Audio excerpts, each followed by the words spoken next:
y quisiera ver si ustedes han recibido, si tienen alguna duda de las recomendaciones que les hicimos en torno a la presentación. ¿Por qué? Porque ustedes van a estar la única comisión que va a rendir de manera virtual, ¿sí? Entonces, es por eso que el viernes que viene, como siempre, les vamos a mandar el ID y la contraseña.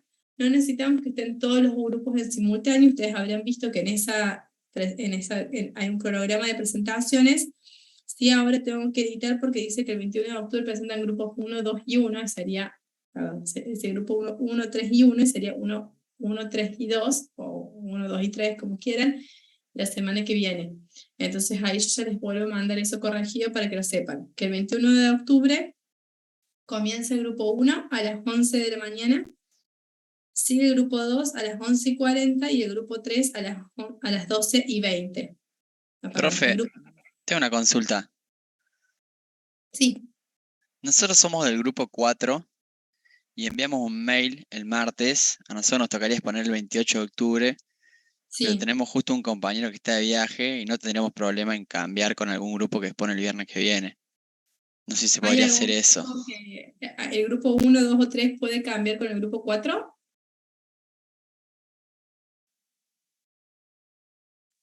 Cualquier Profe, cosa creo que que lo el grupo charlen 1, y me avisen.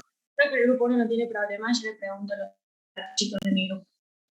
Buenísimo. Entonces, Marti y Mateo, confirmen al finalizar la clase, si ustedes se conocen pueden chatear por privado, me confirman, entonces yo cambio y mando el cronograma para que Mateo y el grupo 4 presenten en la clase que viene y el grupo 1 pasaría el 28 de octubre. ¿Sí? Perfecto, profe. Dale, Buenísimo. gracias. Bueno, eso con respecto, si después tienen alguna duda o consulta en torno a las presentaciones, nos podemos quedar unos minutitos más para que me las den. Bueno, como ustedes saben, siempre el cierre de la clase de Estados Unidos la da el profesor Nelson Especchia, junto con las de China, pero bueno, la realidad es que el profe ha tenido un problema de salud, ¿sí? Y está con carpeta médica en la universidad, por lo que no ha podido dar esta clase de cierre. Si bien él ahora está bien, está estable y demás, bueno, nos hemos pegado un susto como equipo de cátedra, porque la verdad que estuvo bastante grave, no obstante, bueno, ya pasó, digamos, de terapia intensiva, ya ha pasado el mayor riesgo. Así que bueno, si bien yo también estoy de licencia por maternidad y solamente me voy a quedar haciendo el backup de la parte de los grupos, más que nada, dado que, bueno, esta es nuestra área de expertise, porque tanto Nelson como yo estamos en el área de política internacional y no vinculada a la parte operativa del comercio, sino más que nada a la parte global y de análisis del contexto. Es por eso que en el día de hoy yo voy a dar esta clase de cierre, así que seguramente no ha de ser tan estupenda como las de Nelson, porque la realidad es que él, bueno, siempre tiene muchísimos datos de color y una forma de exposición muy, muy agradable. Pero bueno, cualquier duda o consulta nos pueden preguntar. No hay PowerPoint, la realidad es que, bueno, como esto fue tan rápidamente, no va a haber un PowerPoint de referencia, por lo que yo voy a pasar a grabar esta clase, y es un poco más una charla de una clase de debate, en donde vamos a ver algunos puntos, yo voy a marcar algunos puntos importantes y relevantes para el análisis de Estados Unidos, su rol en el comercio internacional y en la escena internacional.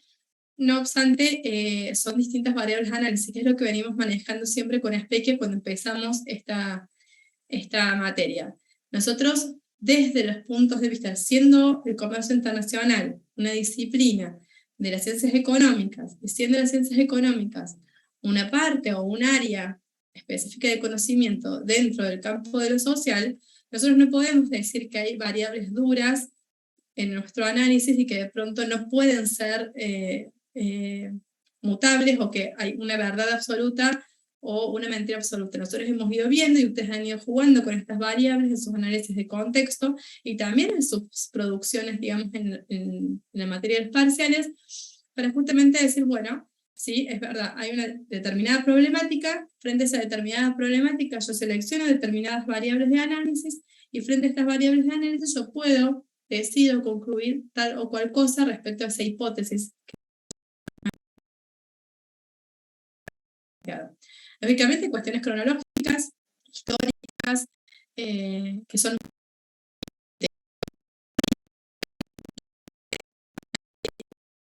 una cuestión que es verdadera o una cuestión que es falsa. Sí, son indicadores que a nosotros nos ayudan de alguna manera a generar estimaciones y proyecciones futuras o entender, ¿sí?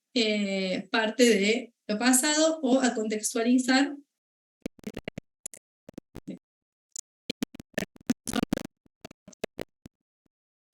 cerradas. Entonces, puede que cuando yo esté presentando, ustedes también quieran traer a colación algunas de sus inquietudes en Estados Unidos y en el comercio internacional.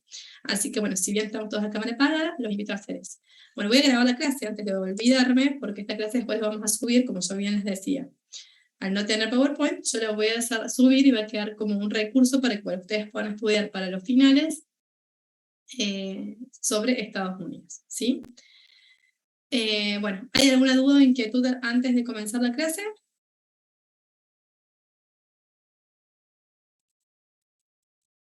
Buenísimo.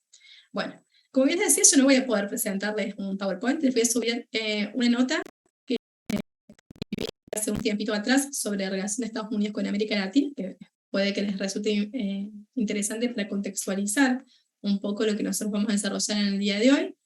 Y voy a hacer una presentación de algunos aspectos cronológicos que tenemos que tener en cuenta para después pasar a analizar, bueno, la posición o la política internacional, o política exterior, mejor dicho, de Estados Unidos desde el siglo XXI, desde el comienzo del siglo XXI hasta la actualidad, con los diferentes presidentes que ha tenido Estados Unidos en estos 22 años ya.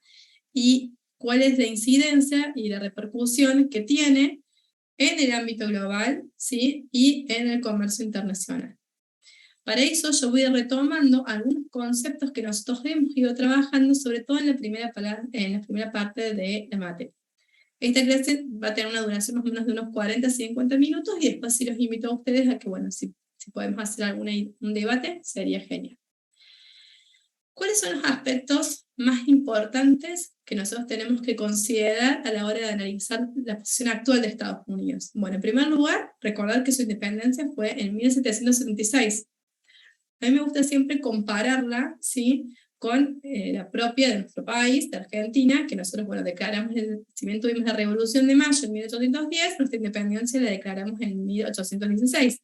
¿Sí? Entonces, no estábamos tan distantes cronológicamente unos de otros, pero sí, de alguna manera nosotros podemos ver que los fundamentos con los cuales se presenta la Constitución de Estados Unidos ha sido un referente, ¿sí?, para todos el cambio que se produce desde los estados monárquicos hacia la construcción de los primeros estados-nación. ¿Sí? Nosotros recordemos que en Europa en ese momento eran todas monarquías, y se producen entre finales de 1700 a principios de 1800 diferentes revoluciones, ¿sí?, que son el indicador de un cambio. Esto que nosotros vieron, ¿se acuerdan cuando vimos la unidad número 3 de organizaciones internacionales? Que yo decía, bueno, estos cambios o rupturas que se generan por el mismo dinamismo de las ciencias sociales y de la sociedad en sí misma, que son momentos históricos que de alguna manera nos dan algunos indicadores o nuevos ejes para el estudio, ¿sí?, de las relaciones internacionales. Bueno, en 1776,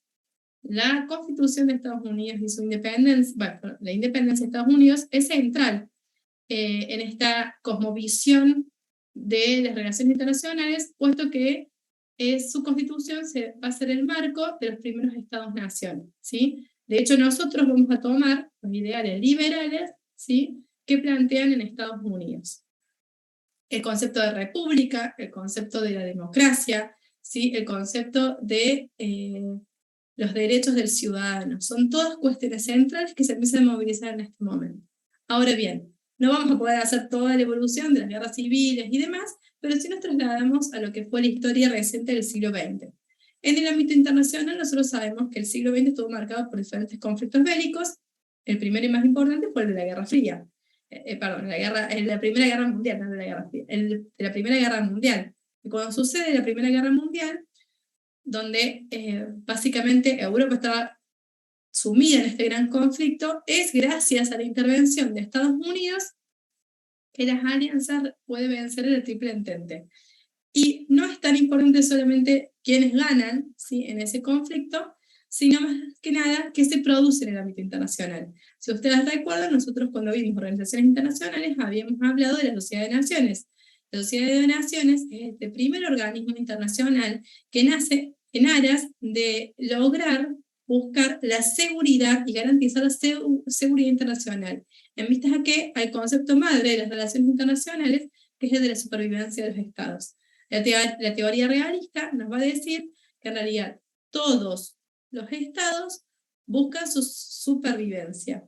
Y para lograr esa supervivencia, digamos, se van planteando diferentes ejes temáticos en lo largo del tiempo, puesto que esa seguridad y esa supervivencia no se garantiza por un único elemento, como era en su momento la capacidad beligerante. Es decir, bueno, este estado es más poderoso bélicamente que este, entonces si quiere se lo puede apoderar. Esos fueron al principio. Después del derecho internacional y por las diferentes guerras mundiales fue avanzando y poniendo diferentes normas que nosotros, todos los estados soberanos, ratificamos en nuestros congresos y los cuales nos adherimos a ese derecho internacional público. Ahora bien, la Sociedad de Naciones nosotros sabemos que fue Woodrow Wilson, sus 14 puntos, el presidente en ese momento de Estados Unidos, quien lo propone, pero ¿qué pasó? Lo propuso y el Congreso de Estados Unidos no ratificó el ingreso de Estados Unidos a esta Sociedad de Naciones. Por lo que, si bien ellos querían, esta Sociedad de Naciones tenía el objetivo principal de asegurar la paz internacional, nosotros sabemos que no lo logró. ¿Por qué? Porque después tuvimos la Segunda Guerra Mundial, ¿sí? Entonces, en el estudio de las relaciones internacionales podemos decir algunas veces que la Sociedad de Naciones fue un fracaso. ¿Un fracaso por qué? Porque principalmente el Estado más importante, más poderoso a escala global, no formaba parte de la misma. Es así que cuando comienza la Segunda Guerra Mundial, Estados Unidos, que tampoco se involucra en un primer momento, empieza a generar este plan que fue la gobernanza global. ¿Se acuerdan que nosotros también lo vimos en la Unidad de Organizaciones Internacionales?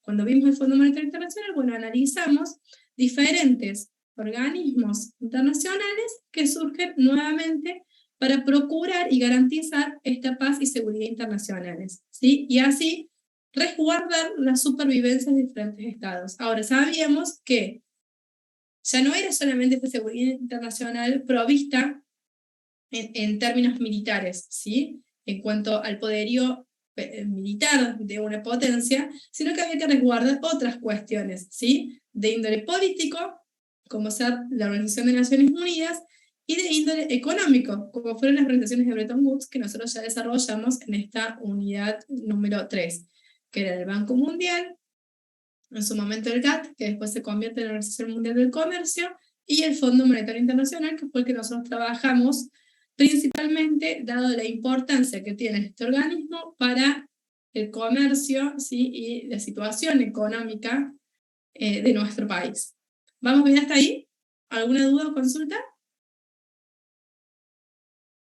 Bueno, sigo.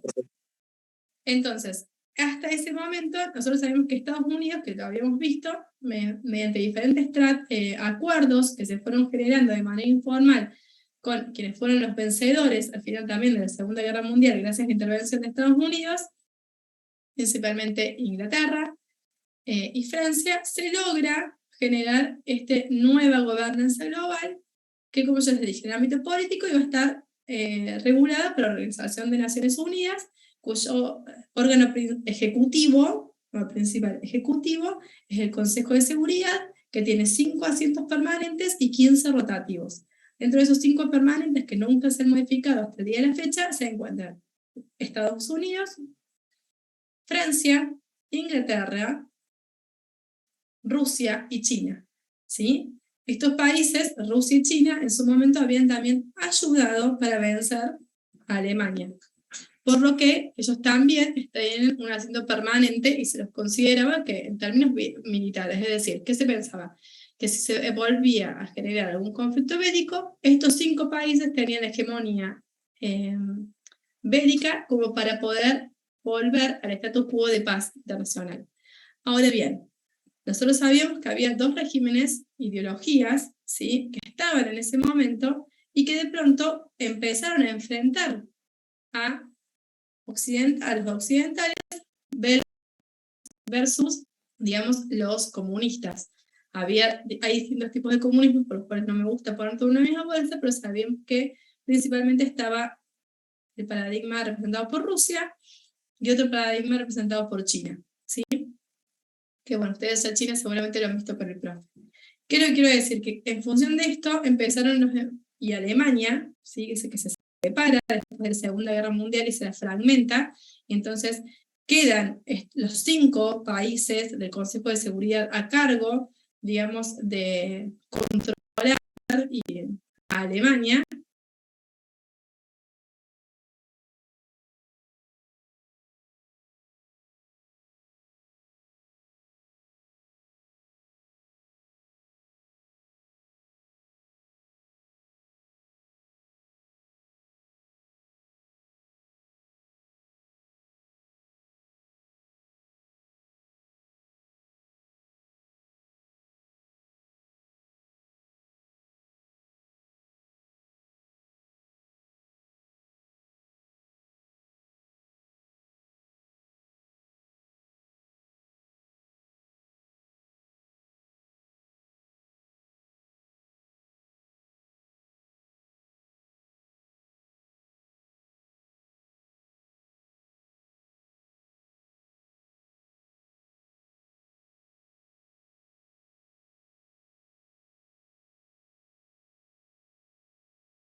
Buscaba,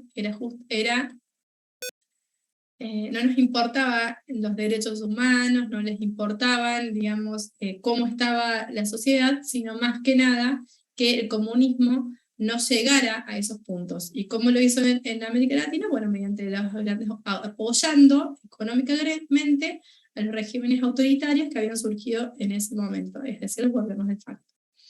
¿Sí? El vencedor de esta Guerra Fría, ¿sí?, y de esta bipolaridad que se denomina el enfrentamiento entre Estados Unidos principalmente y Rusia durante Unión Soviética, no Rusia todavía, durante la Guerra Fría, llevan a que terminara ganando Estados Unidos, ¿sí? ¿Cuáles son los momentos simbólicos? Porque no se puede poner una fecha definitiva, pero sí momentos icónicos o simbólicos en las relaciones internacionales, como son la caída del muro de Berlín en 1989 y la disolución de la Unión Soviética en 1991. Entonces, ahí empieza una nueva era, que es la era del sistema unipolar de las relaciones internacionales, es decir, solamente Estados Unidos tenía la capacidad militar para establecer la paz en el ámbito internacional en términos de seguridad. Ahora bien, como yo les decía recién, hay diferentes tipos de seguridad. Nosotros no solamente nos vamos a abocar a la seguridad militar en torno a situaciones de enfrentamiento bélico entre dos estados, que era es la naturaleza del conflicto que nosotros pensamos en las relaciones internacionales, sino que había otras problemáticas que también eran inherentes a la seguridad internacional, como ser, por ejemplo, el narcotráfico y la situación de Colombia, las guerras de guerrillas que se mantenían en torno al narcotráfico y a esa realidad. Y entonces todo lo que es la última década del siglo XX está marcado por este liderazgo de Estados Unidos por sobre todo el resto de los países, y como nosotros sabíamos, son como 3 ejes que nosotros hablamos cuando analizamos la gobernanza global, que lo vimos en la unidad número 3, así que asumo que no se los deben acordar, pero que era, ¿se acuerdan que dijimos que había un programa político, es decir, las normas que regulan el sistema internacional y que lógicamente están alineadas a quien tiene realmente el poder material, en este caso Estados Unidos? Habíamos hablado de los valores y principios inherentes de esas normas, como ser el sistema capitalista, que era el cual primaba, y liberal, que primó, y que se estableció. Y por último, habíamos hablado de estas situaciones que pueden llevar a un cambio o a una crisis de ese statu quo. En el sistema internacional nosotros siempre hablamos de la lógica amigo-enemigo, porque la realidad es que ningún sistema puede sobrevivir si no es que existe un enemigo o un otro, el otro, con el cual yo me quiero confrontar para de esta manera dar prioridad, que sigan primando los valores y principios de una de estos enfrentamientos. Concluida la Guerra Fría, sabiendo que Estados Unidos era el vencedor, ¿qué guerra se suscita en el ámbito internacional a principios del siglo XXI? O sea, ¿alguien puede tomar como referencia qué conflicto empieza con esta lógica de amigo-enemigo? Es decir, tenemos que buscar otro enemigo en el sistema internacional. ¿Quiénes fueron? ¿Se acuerdan? Irak. Bueno, fueron los atentados de las Torres Gemelas, ¿sí? Entonces, en este enfrentamiento, en esta supuesta, porque todavía nunca se terminó de concluir realmente quiénes fueron bueno, sí, pero no se sabe en términos políticos en realidad si fue iniciada por el Pentágono o no, empieza una nueva era en el sistema internacional con esta lógica de amigo-enemigo, que es la guerra contra el terrorismo, ¿sí? Entonces, de pronto, nuevamente se genera una coalición de estados que procura, ¿sí?, ir en contra de principalmente ¿quiénes? Estos terroristas fundamentalistas que practicaban o predicaban la religión musulmana en sus diferentes aristas, porque nosotros sabemos que hay muchísimas aristas dentro de esa religión. Y esta fue marcada por la era Bush, ¿sí? Entonces la era Bush fue el presidente en el ámbito internacional que lidera este conflicto. Y como en el Consejo de Seguridad, ya había nombrado que había 5 estados en el Consejo de Seguridad, ¿sí? Ninguno otro tenía la misma capacidad militar que Estados Unidos, y todos se alineaban a este sistema unipolar porque también tenía el predominio en el ámbito económico, es que Estados Unidos, bueno, mantiene por muchísimos años tropas que no solamente iban y buscaron a Bin Laden y mataron a Bin Laden, y después, bueno, vinieron las intervenciones en Irak, en Afganistán, también en Pakistán, y después se conlleva a todo lo que fue la primavera árabe, como la desestabilización de diferentes estados que estaban situados en el norte de África, para eliminar a aquellos gobiernos autoritarios que estaban, ¿sí?, desde los finales de la Guerra Fría, y que habían sido también patrocinados por Estados Unidos en ese momento de la historia. ¿Por qué? Porque, como habíamos dicho, eran condición sine qua non a la estabilidad en la región. Entonces ellos, a estos grandes gobiernos de derecha, autoritarios, que violaban los derechos humanos y que plan, les eran favorables, ¿sí?, para mantener, ¿sí?, para mantenerlos ligados a estos valores y principios de Estados Unidos, y por tanto los apoyaban. Pero ya he comenzado el siglo XXI con otra realidad, con otro contexto internacional. Estos estados que de alguna manera no tenían un gran apoyo internacional y mucha credibilidad, también por las cuestiones ligadas a su religión y en vistas a esta clara, digamos, relación amigo-enemigo contra los musulmanes, logran desestabilizar a estos grandes países, muchas potencias en ese momento, y hoy completamente desarmadas y desequilibradas y estados fallidos a partir de ese momento, porque son lugares muy difíciles de gobernar, dado la cantidad de recursos riquísimos que tienen, por ejemplo, en el petróleo y otros millones de recursos que hacen hoy a las nuevas tecnologías. Entonces, se logra desequilibrar a esos estados. No obstante, esto produce un gran costo interno a los ciudadanos de Estados Unidos, porque quienes pagan los impuestos, ¿sí?, y quienes tienen que luego pagar los grandes endeudamientos que tomaban estos gobiernos para mantener este orden, o desorden, según como ustedes lo quieran poner, en el ámbito internacional.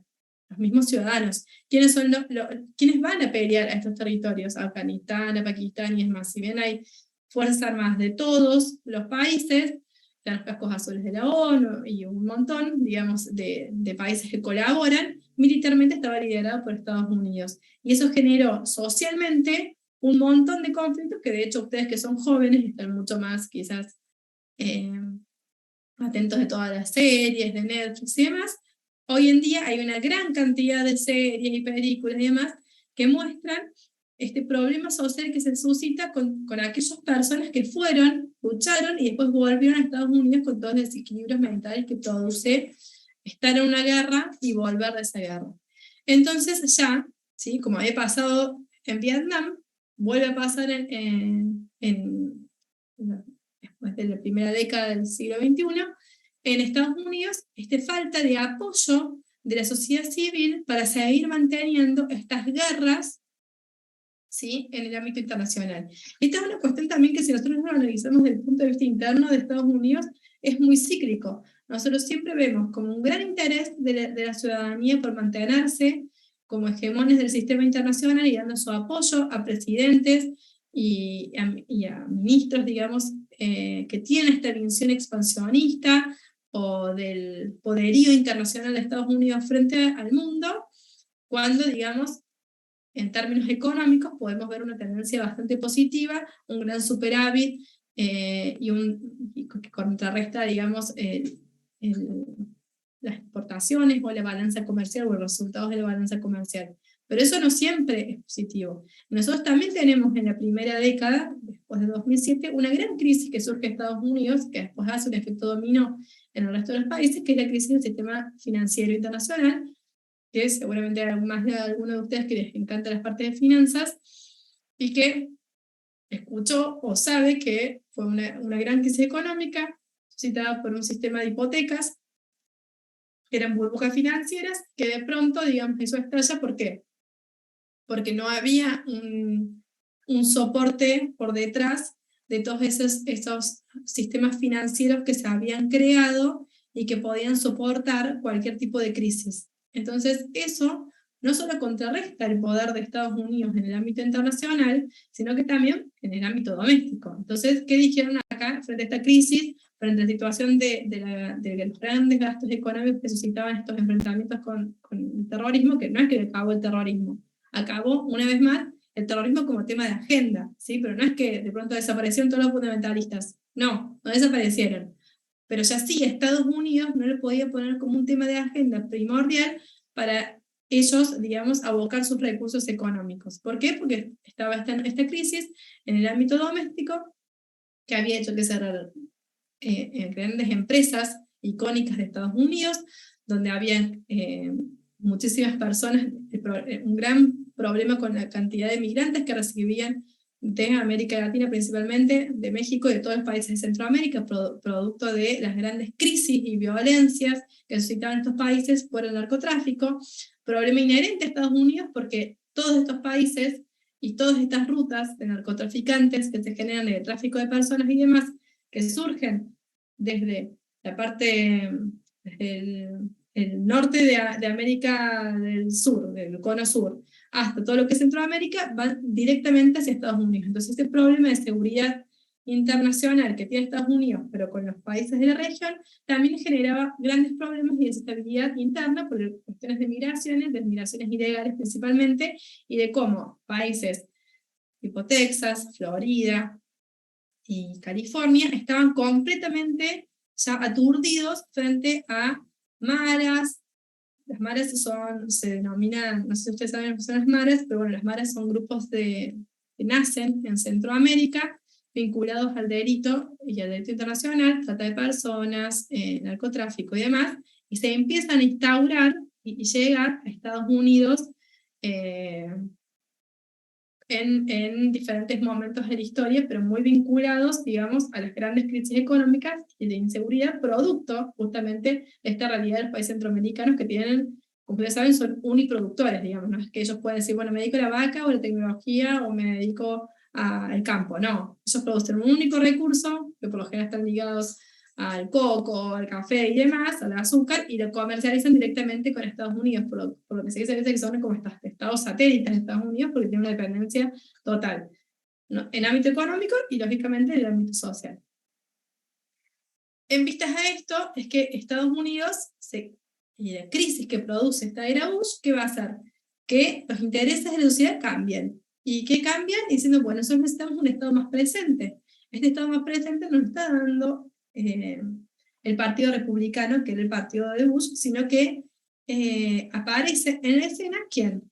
Un gran presidente de Estados Unidos que fue Obama, ¿sí? Obama con toda una cuestión social inherente a, ustedes saben que en Estados Unidos, seguramente muchos de ustedes han trabajado, han tenido alguna experiencia de work and travel y demás, ustedes saben que allá tienen el número de Social Security Number, que como para nosotros sería como un DNI, pero que esto a nosotros nos lo dan en función de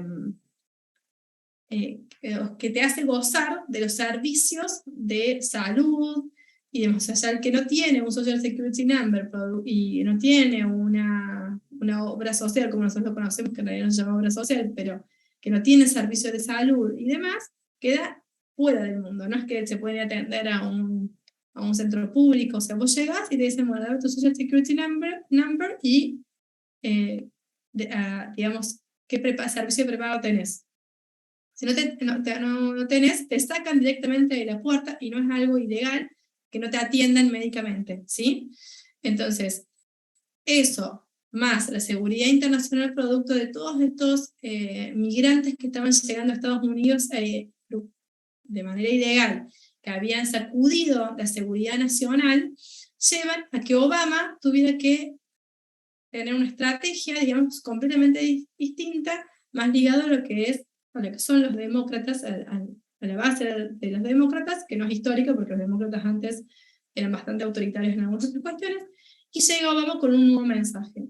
Un mensaje de paz, un mensaje conciliador, diciendo nosotros queremos mantener nuestra hegemonía, pero sabiendo que los grandes problemas de seguridad internacional no se resuelven de manera unilateral, como nosotros como líderes, sino que tiene que ser a través de un consenso internacional. Entonces se empiezan a hablar de diferentes cuestiones donde Obama se acerca muchísimo a los líderes de la Unión Europea, ¿sí? Y forma, ¿sí?, una nueva visión del escenario internacional con el predominio de Estados Unidos saliéndose de todos los conflictos y las guerras contra el terrorismo, ¿sí?, y situándose más en una política de concentración para volver a garantizar determinados y hacer determinadas reformas a nivel interno de Estados Unidos que garanticen, digamos, una sociedad más justa, podríamos decirlo, dentro de Estados Unidos, que no lo logra porque las reformas al final no fueron aprobadas por el Congreso, pero sí conciliadora y tomando como referencia a otros puntos que hacen a la seguridad internacional. ¿Cuál es otro que nosotros sí trabajamos en nuestra materia? El del medio ambiente, ¿sí? Entonces volvemos diciendo, bueno, a ver, ¿cuál es nuestro nuevo enemigo?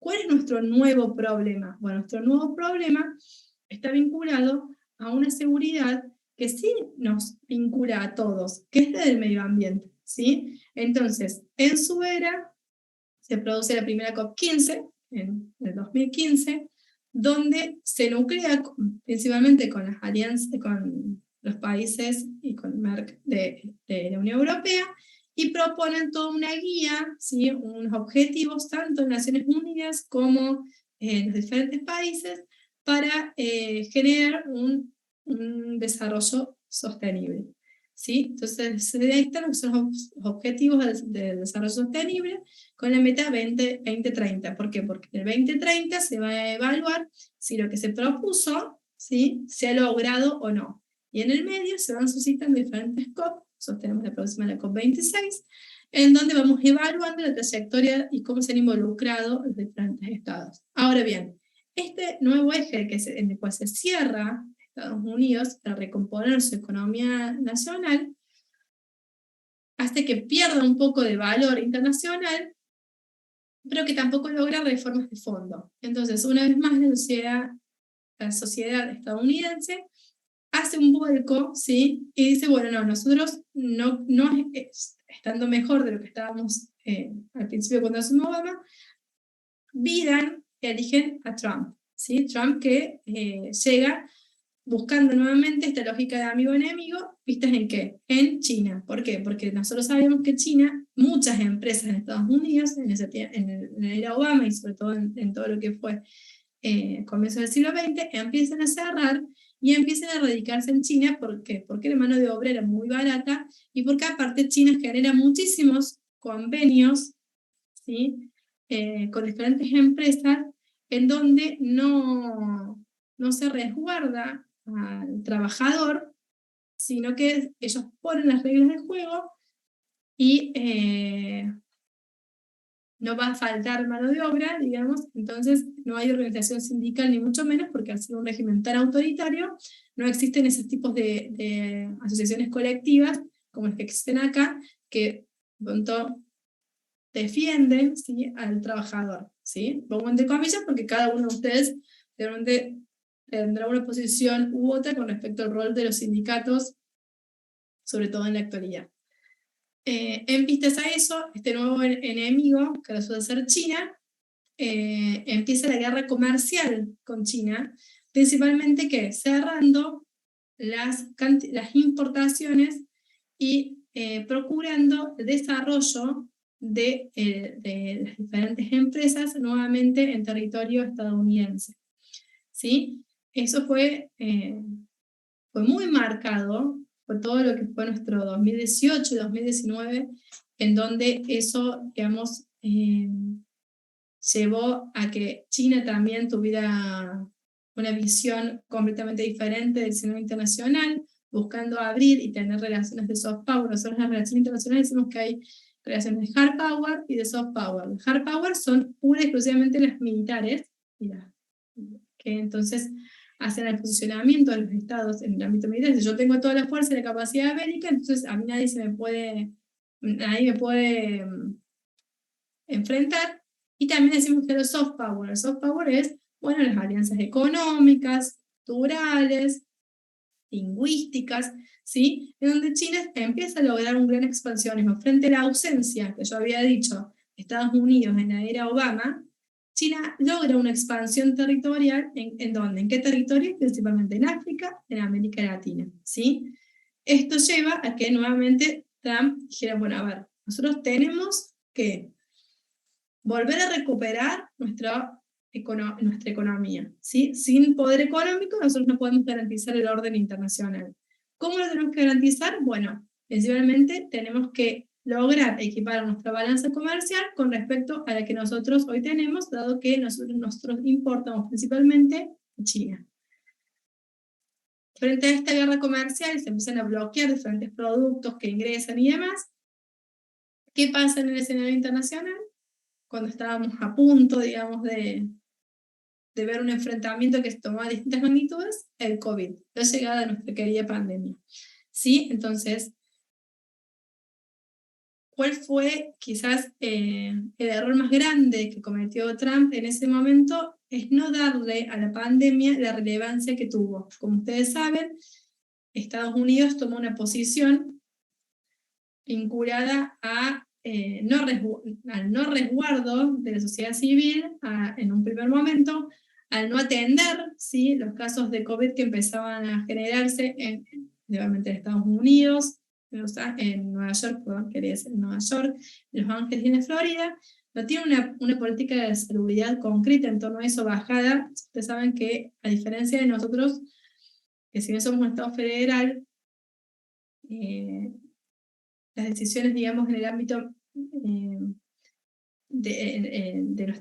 el ámbito del Congreso Nacional son bajadas, ¿sí?, de línea por el artículo 31 de la supremacía constitucional a las distintas provincias. En cambio en Estados Unidos no, cada estado de manera particular puede tomar sus propias decisiones de política interna, con lo que al no haber habido un plan de gobierno, hubo fracasos muy grandes vinculados a la gestión de la salud.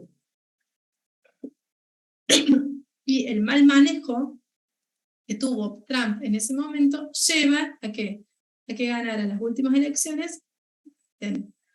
Bien, llega al país con un requerimiento puramente doméstico inherente a estas reformas que se tienen que garantizar ¿sí? La estabilidad económica de la clase media, una clase media que había sido muy dañada por la pandemia, en el ámbito de salud, como también en el ámbito económico, como tocó a todos los países del mundo, y con un escenario, digamos, con una gran pérdida de valor absoluto a nivel internacional de Estados Unidos, donde de pronto ya no podía garantizar esta seguridad, como yo decía en un primer momento, y por tanto es como que empiezan a generarse como choques o enfrentamientos de diferentes,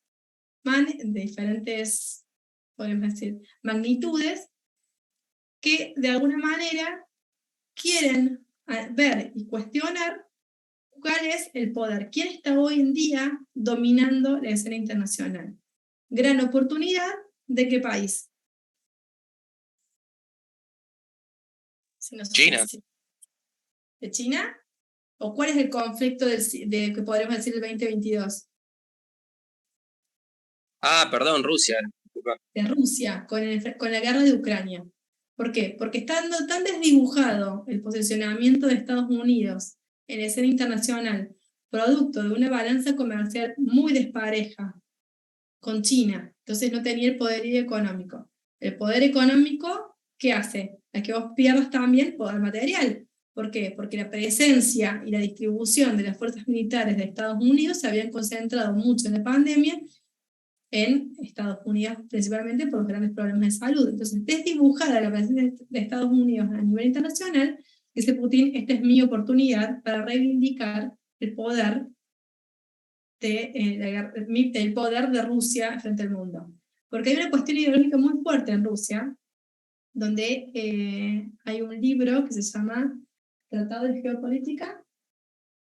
El Tratado de Geopolítica, que habla de que, lo estoy buscando, por eso estaba viendo si me encontraba así para mostrárselos rápidamente, que habla de que Rusia siempre ha tenido una vocación internacional completamente expansionista, porque eso es que en este tratado y en esta de geopolítica internacional, la geopolítica, no sé si ustedes saben, básicamente es el estudio de la predominancia de un Estado en función de su ubicación territorial en el globo terráqueo, podemos decir. Entonces, en el tratado de geopolítica decía que el libro, digamos, dice que el mainland, el territorio de Rusia, es central, y quien domina ese mainland va a poder dominar el resto de los países del mundo. O sea, como ustedes habrán visto, siempre acá hay una cuestión de hegemonía. O sea, un grupo, no todos, un gran grupo de países busca ser hegemónicos en algún momento de la historia. Rusia, que había tenido una gran política expansionista durante la era de los zares, pierde ese poder una vez que se producen las grandes revoluciones internas y se constituye como Estado. Después grandes problemas civiles en torno a la concentración de poder de una gran masa de territorio bajo un único gobierno, y que no era un gobierno imperial, con una realidad sumamente complicada, puesto a las cuestiones de clima y al predominio económico. Entonces, siempre las cabezas, digamos, los diferentes presidentes de Rusia, no solamente no se han querido volcar a solucionar los problemas internos, sino más que nada a tener un gran poderío internacional, diciendo, bueno, no nos importa nosotros cuántos rusos tengan que morir, mientras que nosotros tengamos una cobertura territorial que hace al tipo de país que nosotros somos o que nos merecemos ser. ¿Sí? Es más una cuestión de valores. Ven que le estoy hablando de cuestiones de valores, no de cuestiones tangibles como nosotros podemos decir, bueno, pero ¿cómo es tu PBI? ¿Cuál es el PBI per cápita? ¿Cuál es el índice de alfabetización? No, a Rusia no le importa eso. Esos son países de una lógica expansionista. Y para eso ellos tienen que conquistar esa Reichsland que estaba puesto en todos esos países que constituyeron históricamente la Unión Soviética. Entonces, frente a este dibujo de Estados Unidos, en términos políticos, Rusia lo ve como una oportunidad para volver a expandirse. De hecho, ellos dicen, empezamos por Ucrania, pero nos vamos a quedar en Ucrania. Ahora bien, si nosotros analizáramos esto en el escenario actual, no es la misma la realidad de marzo, febrero-marzo, cuando se producen las primeras invasiones, que la actual. ¿Por qué? Porque en ese momento nos encontramos con una Europa que estaba saliendo de ¿qué? Del invierno, que estaban empezando su verano. Entonces, sí había una condena más fehaciente de los países de la Unión Europea frente, ¿sí?, a este conflicto. De hecho, hasta habían dicho, bueno, lo vamos a integrar a Ucrania a ser miembro de la Unión Europea. Hasta algunos, digamos, indicadores, algunos líderes políticos decían, bueno, esa era una posible solución. Ahora ya estamos llegando al invierno y sabemos que en el invierno la dependencia de la Unión Europea con Rusia, en términos energéticos, es enorme. Entonces ya el apoyo internacional a Ucrania se va desdibujando, con un Estados Unidos que también no se quiere meter en todo porque sabemos que, de hecho en las últimas noticias dice bien, estamos más cerca de un enfrentamiento nuclear como otro último recurso de Rusia para anexar este territorio, que es lo que hemos tenido en los últimos 60 años de la historia. O sea, estamos en un momento muy importante para la seguridad internacional, ¿sí? En donde los estados no pueden de alguna manera, ni la Unión Europea junto con Estados Unidos, o China, o los demás estados, enfrentar a una Rusia. Por eso apenas dicen, no, Putin es un líder racional. Sabe que esto no lo pudo lograr, digamos, pese a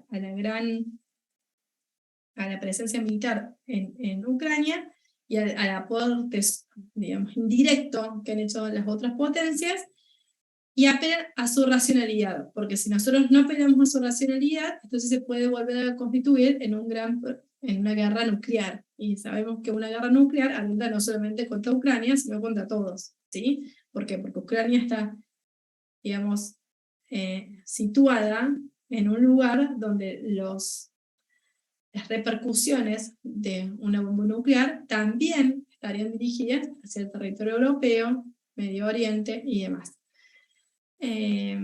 Entonces son cuestiones muy complejas que hoy en día todavía se siguen negociando.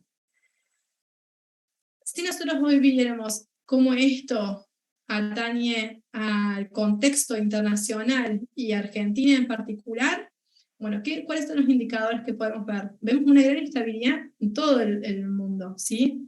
Vemos los primeros índices de inflación después de 40, 50 años, que no solamente son grandes acá en nuestro país, sino que han sido impensados para el resto de los países de la Unión Europea, hasta para el propio Estados Unidos, ¿sí? Nos sabemos que hoy hay una inflación del 8%, un poquito más en Estados Unidos, del 10-11% en Inglaterra. Hay una desestabilidad económica en cuanto a los tipos de cambio y a las diferentes divisas, donde la seguridad e inseguridad de Ucrania, más los enfrentamientos comerciales entre Estados Unidos y China, que si bien no están, digamos, en el punto cúlmine de lo que fueron años anteriores, sí demuestran que hay una China cuya superávit es cada vez menor, un Estados Unidos que va fluctuando su déficit, pero que no se contrae porque hayan tenido una mejor producción en los últimos años gracias a la intervención de Trump, sino básicamente porque hay una contracción de la economía global e internacional, y eso repercute también en el consumo propio de la sociedad estadounidense, y de pronto una América Latina y una América, mejor dicho, del Cono Sur completamente convulsionada, como estamos viendo ahora en Brasil, frente a que Lula no ha ganado como él pretendía ganar en la escena en Brasil, con lo cual si ganara tampoco tendría el apoyo del Congreso que él necesita para realmente generar alguna reforma un poquito más profunda, y una Argentina que nosotros vemos que en el ámbito comercial está cada vez más sumida a pensar que, haciendo manotazo de abogado, pensando que el cierre de las importaciones va a ser la solución, ¿sí?, a la salida de divisas. Nosotros no somos un país en donde hayamos tenido una política sostenida de industrialización por sustitución de importaciones, palabra que usted seguro le recuerda a historia del secundario, y que fueron diferentes proyectos que se lanzaron en la década de los 70, los 80, principalmente en nuestro país, pero que nunca llegaron a nada, ¿sí? Y entonces, hoy un cierre total de las importaciones como el que estamos viendo, lo único que va a generar es una gran recesión económica, porque no tenemos fábricas a nivel nacional que nos permitan a nosotros sustituir rápidamente esas importaciones. Distinto es cuando yo digo, bueno, hago un plan de industrialización para sustitución de importaciones de manera sostenida por 30 años y, digamos, de manera periódica voy sacando o reduciendo estas importaciones y priorizando, ¿sí? La fabricación de determinados recursos, insumos a nivel nacional. Que no es tendencia en el mundo, porque nosotros vemos que sí hay países que están industrializados y hay países que por la División Internacional del Trabajo se dedican a otras cosas, ¿sí? Entonces, en vistas a eso, y en vistas a analizar el panorama internacional, yo les dejo a ustedes la inquietud, porque no tengo lógicamente la respuesta, de ¿está teniendo Argentina o está tomando Argentina las mejores decisiones para lograr un crecimiento sostenido? Ni siquiera un crecimiento, un equilibrio en cuanto a la balanza comercial, en cuanto al tipo de cambio, ¿sí? Que nos puedan permitir pensar en algún tipo de crecimiento o un aumento de nuestro bienestar en términos futuros. Esa es como la gran inquietud y cada uno de ustedes, seguramente frente a lo que ha visto en la materia, tendrá un poco la respuesta. Bueno, esto es un poco lo que yo quería plantear. No sé si ustedes están abiertos a algún tipo de debate, si tienen ganas de exponer algo, que les parezca, si les pareció que fue interesante o que no. Digamos, yo ahora corto la grabación y esto lo subo después como recurso, pero sí... estaba cortando la grabación. Pero sí, bueno, los invito a participar si ustedes quieren, o darnos el feedback de la materia, cómo les ha resultado esto de cursar esta comisión virtual, si prefieren que esta comisión vuelva a la presencialidad.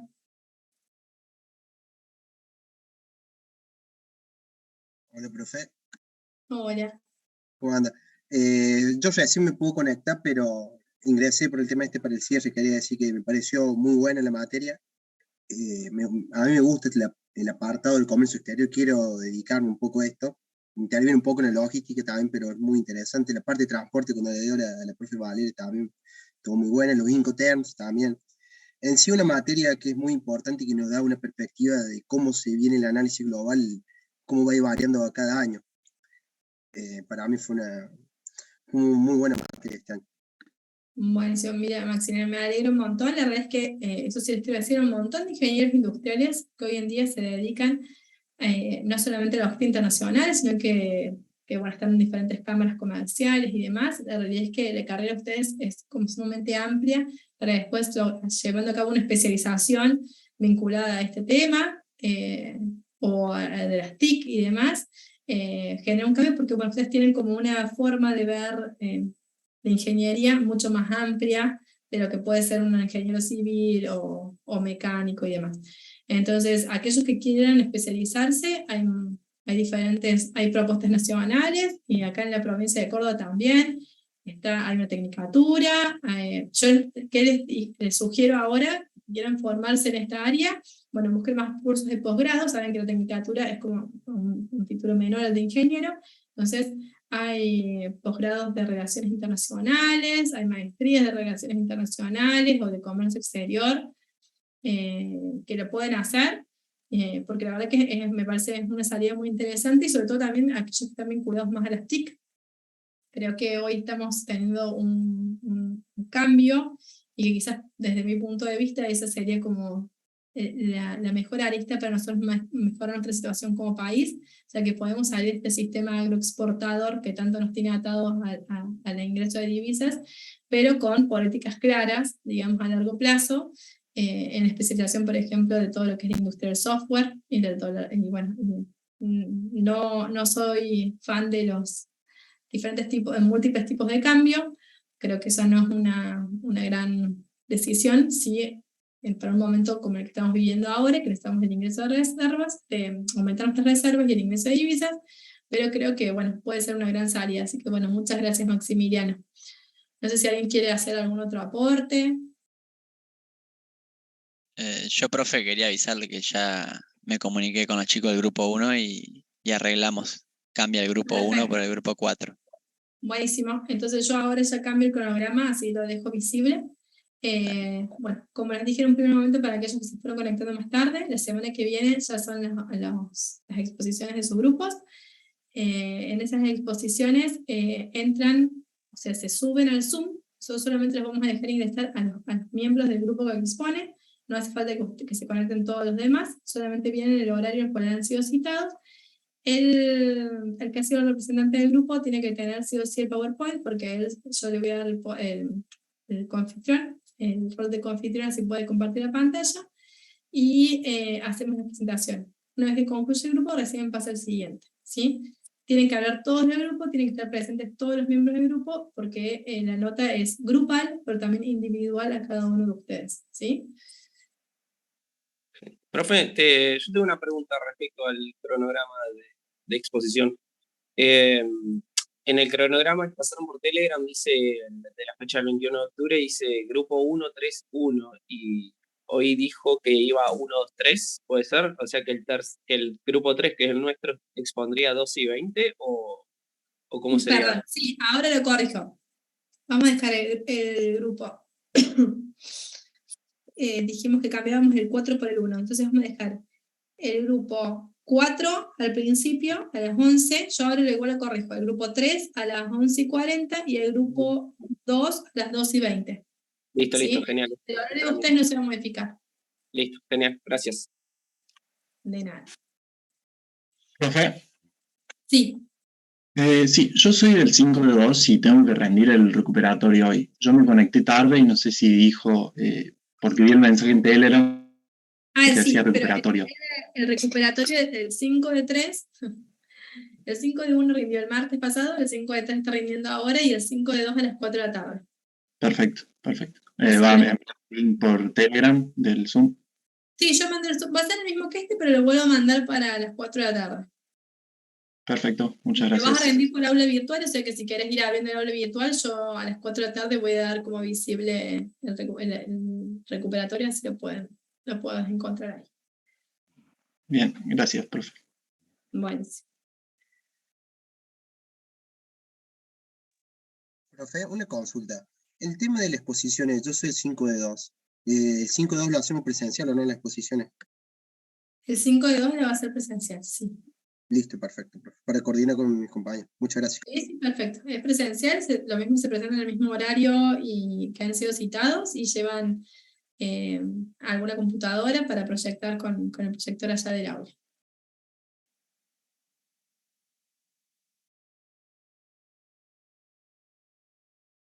Bueno, si no tienen ninguna otra inquietud, me despido. Cualquier cosa se comunican por el medio de cátedra, si necesitan algo y demás. Nosotros acá estamos, o si quieren algún consejo para estudiar estos temas, acá estamos, ¿sí?